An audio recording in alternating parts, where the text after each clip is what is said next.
اوریا مقبول جان جو حق کی بات کرتے ہیں، سچ کی بات کرتے ہیں، ان کے خلاف حامد میر نے اپنا کالم لکھا اور کہا آپ نے قائد اعظم کو عمران خان سے ملا دیا، عمران خان ان کی جوتی کے برابر بھی نہیں، جبکہ آپ کو کالم پڑھ کے دکھاتے ہیں۔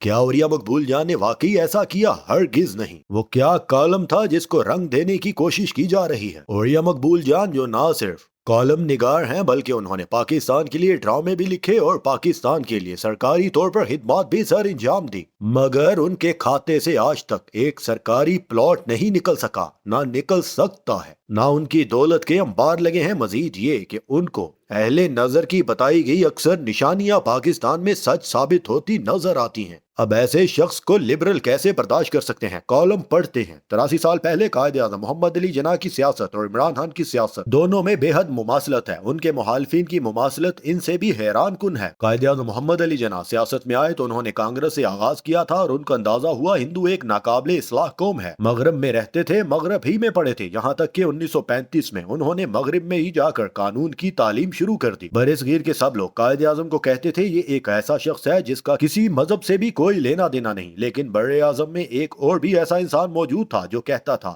دیکھا ہے جو کچھ میں نے اوروں کو بھی دکھلا دے، وہ تھے علامہ اقبال۔ انہوں نے قائد اعظم میں وہ کچھ دیکھا تھا، انہوں نے قائد اعظم کو چنا۔ قائد اعظم کو چننے کی بنیادی وجہ یہ تھی کہ اہل نظر یہ سمجھتے ہیں کہ جن انسانوں کے دل اللہ تعالیٰ کسی ایک شخص کی طرف پھیر دیتا ہے تو اس شخص سے اللہ تعالیٰ کوئی بڑا کام لینا چاہتا ہے، بہتر یہ ہوتا ہے کہ اس شخص کی مدد کی جائے تاکہ اللہ تبارک و تعالیٰ اور رسول اللہ صلی اللہ علیہ وآلہ وسلم کے اس قوانین کو اس شخص کے ذریعے اس ملک میں نافذ کیا جا سکے۔ لیکن قائد اعظم کی حمایت میں علماء میں سے 2 یا 3 لوگوں نے ساتھ کھڑے ہونا پسند کیا، مولانا شبیر احمد عثمانی، مولانا ظفر احمد انصاری اور پیر جماعت علی شاہ صاحب ان کے ساتھ کھڑے تھے۔ باقی ہر قسم کے چھوٹے علماء نے قائد اعظم کی مخالفت کی، یہاں تک کہ آل انڈیا شیعہ کونسل نے بھی۔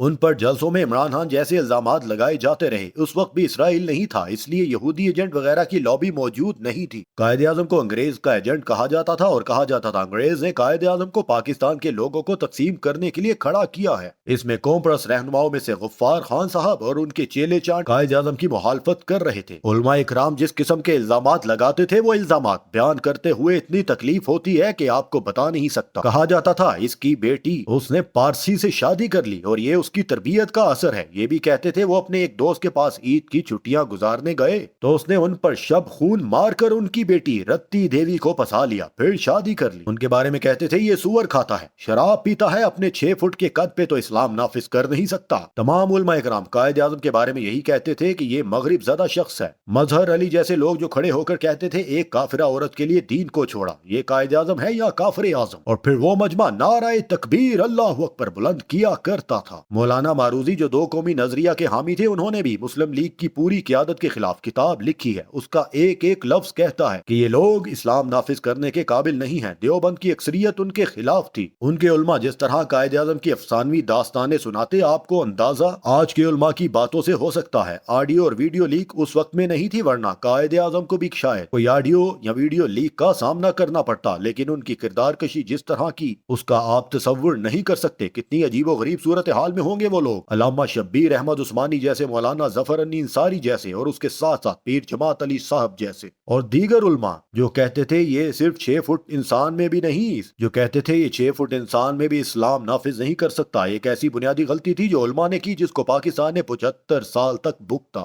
قائد اعظم کی تقریروں میں اسلام کے بارے میں جو محبت اور تگودو تھی وہ کسی اور اسلامی دعوے دار شخص میں نظر نہیں آتی تھی۔ قائد اعظم نے تقریر میں خود کہا تھا بہت سے لوگ جو ہیں وہ شریعت کے قانون کو چھوڑ دیں گے، شریعت کا قانون آج بھی ویسے ہی نافذ العمل ہے جیسے 1300 سال پہلے تھا۔ انہوں نے تو اسٹیٹ بینک میں بھی کہا تھا ایسا معاشی نظام ترتیب دیں گے جو اسلام کے اصولوں کے مطابق ہو۔ اس پورے کالم میں اوریا مقبول جان نے قائد اعظم اور عمران خان کا موازنہ اس لحاظ سے کیا تھا کہ ان پر بھی اور عمران خان پر بھی فتووں کی بارش کروائی جا رہی ہے، اور عمران خان پر توہین مذہب کی آڑ لے کر قاتلانہ حملہ بھی کروایا جا چکا ہے۔ قائد اعظم کی زندگی کو دیکھیں اور عمران خان کی زندگی کو دیکھیں تو کافی قدر مشترک ہے، مگر افسوس آج ہم سنی، شیعہ، دیوبندی، وہابی، پنجابی، پٹھان، پختون، سرائکی اور ذاتوں میں تقسیم کیے جا چکے ہیں۔ ہمیں دین کی سرفروشی کی بجائے دین فروشی کی طرف راغب کیا جاتا ہے۔ ہمارا فائدہ کوئی اور اٹھاتا ہے، وہ اقتدار پر 74 سال سے قابض رہتا ہے۔ ہمیں تقسیم تنظیم رکھتا ہے تاکہ ہم ایک قوم بن کے کھڑے نہ ہو سکیں، آواز بلند نہ کر سکیں، ایران کی عوام کی طرح، ترکی کی عوام کی طرح، جن کے اندر اتحاد اور اتفاق ہے، جس کی وجہ سے وہ آج تک اپنے ملک کے اندر انقلاب بھی لے آئے اور کوئی مارشل لا بھی نہیں لگنے دیا۔ اور یہ مقبول جان نے حامد میر کو انہی باتوں کی طرف توجہ مبذول کرواتے ہوئے ٹویٹ کیا، جناب میں نے قائد اعظم کو کوئی عمران خان سے بڑا لیڈر نہیں کہا، صرف یہ کہا کہ قائد اعظم کے دور میں بھی اور عمران خان کے دور میں بھی فتووں والا کام جاری ہے۔